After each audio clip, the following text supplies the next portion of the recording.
Hello, fellow humans. One of these days I am going to have my studio set up and I can do these things where I'm actually talking to you, not a disembodied voice, but you can see my face. Until then, you have me and my phone not being able to crawl out of this room because it hurts.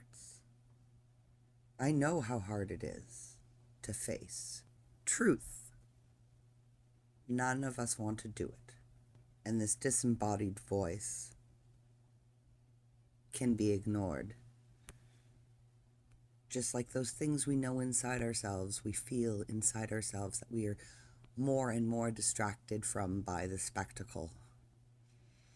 And it allows us to get sucked in further and further and further. And the longer we ignore it and say, oh, this is just the way it is, the things that we accept and the things that we reject, we really have to start thinking about that. We have to start thinking about why it is that we're having this whole green energy debate. And the fact of the matter is we knew 30, 40, 50 years ago that we had to scale back our use, and all we've done is glut. Now, why did we do that? Because we keep being convinced that it's okay to do whatever we want without limitation. And that is nonsensical in a finite world.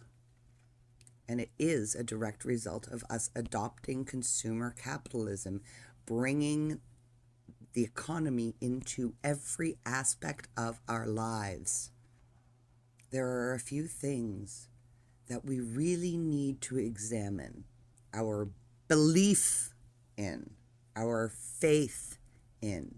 We need to have faith in something. It's part of human nature. And when we gave up on accepting the fact that we cannot know everything, but we like to convince ourselves that we do. Take science. Science has ceased to have any humility. Science has ceased to take the approach, the Socratic approach, right? I know nothing, really.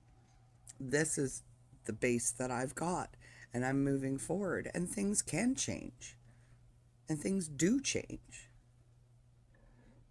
You know, you look at the conflicts within science itself. Science cannot reconcile itself with itself. Science says it knows things, but it doesn't really know them. Theories are called theories because we don't actually have proof. Once a theory is proven, it's no longer a theory, it's a fact. And the fact is, we can never know anything. So this certainty that we go bandying about has really just ended up getting us to a place where we are literally striving for the exact opposite of what is good for us.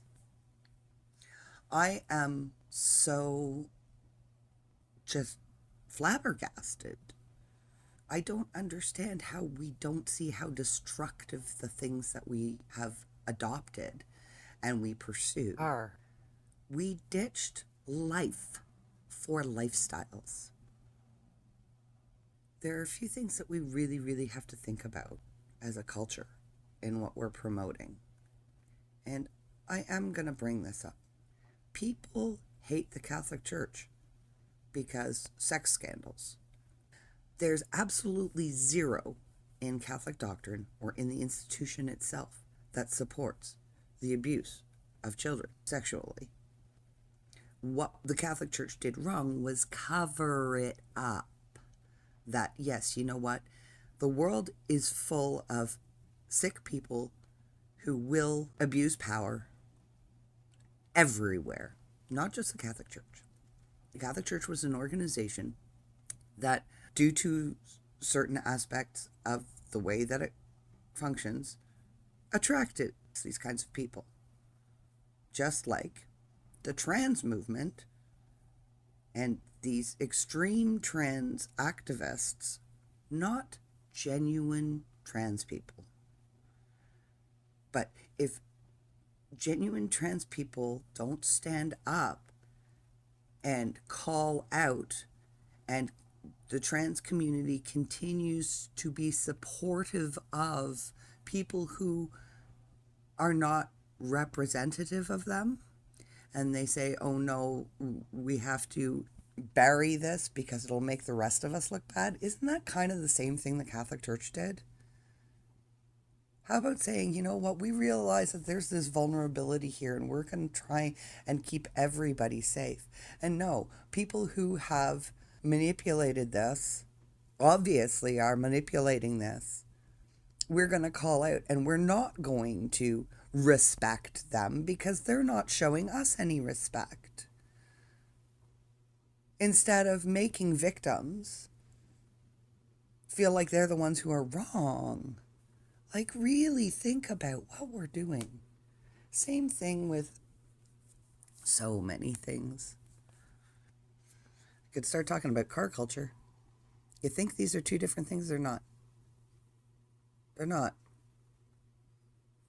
We have sat back for the past 40 years, completely subordinating, downright abusing pedestrians in the name of the car. Literally, my rights get taken away from me. My right to cross the street at a natural intersection has now become something that I have to request a signal for. Because car. Why?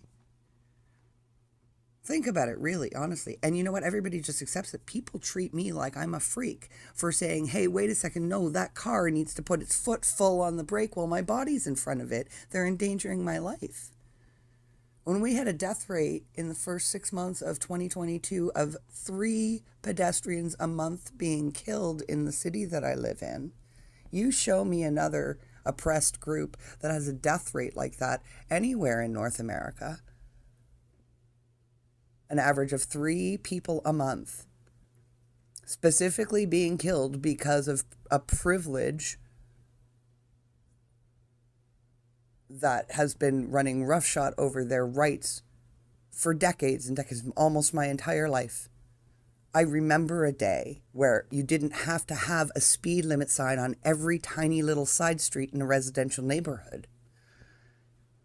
Speed signs that people still ignore because they think driving is a right. It's not. It's a privilege, and it's a deadly one. Ask the 2-year-old who was run over in a parking lot in Toronto last year, and the driver didn't stop because he didn't realize he ran over the kid. The driver stopped because people were screaming at him. And this was in broad daylight. And that is literally bigotry. Oh, poor guy, he's distracted. Well, you shouldn't be operating a fucking deadly weapon. And that's the entire city that I live in. And people think that, you know what, if you're actually a conscientious driver that makes full stops at stop signs, regardless of whether or not there's oncoming traffic, because that is the law that is there to make sure that you're remaining aware and conscientious about your driving. And so that, maybe you get into this habit of just rolling through stop signs. And one of these days you really didn't check for a pedestrian and you kill somebody because you're just being an oblivious driver that goes along because this is just what you do every day on autopilot.